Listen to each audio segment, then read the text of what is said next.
Even as more fires threaten Los Angeles, many are asking and imagining what recovery could look like for communities destroyed by the flames.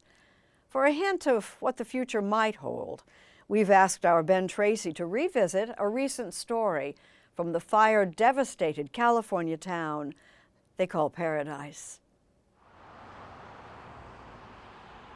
On the road to Paradise, you can see signs of a comeback.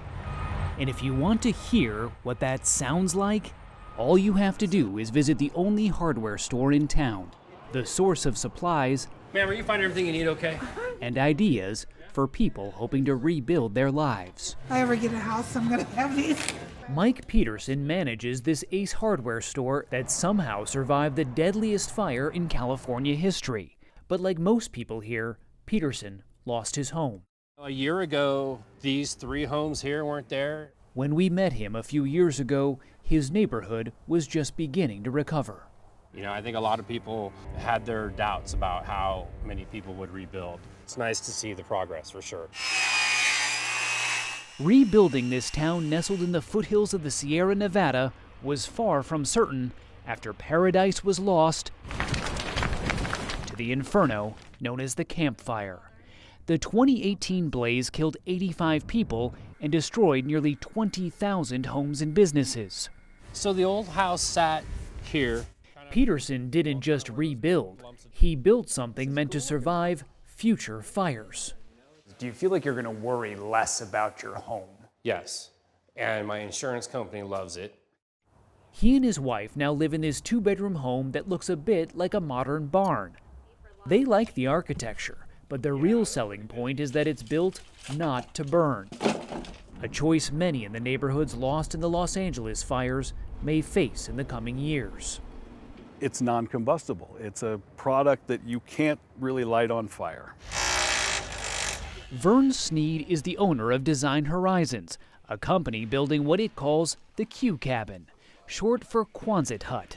It takes its name from Quonset Point, a naval facility in Rhode Island where these corrugated metal-roofed buildings were first made during World War II. Sneed says today's version costs about the same as a house built with conventional 2x4s. So none of this can burn. Correct. So we would have a non-combustible siding out here, then we've got our non-combustible sheathing, then we've got our non-combustible structure. So you would have to get through all of these non-combustible layers before you got to the inside. Scientists say most homes ignite in wildfires because embers get into window frames or in between roof shingles. With the Q Cabin, those entry points don't exist. And so I understand why you won't call this fireproof, because you can never guarantee that. Right. But this is about as close as you're going to get. This is about as close as you can get. Of course, getting too close to nature is part of the problem. Communities like Paradise are known as the wildland-urban interface, where the great outdoors collides with someone's front door. You need to go.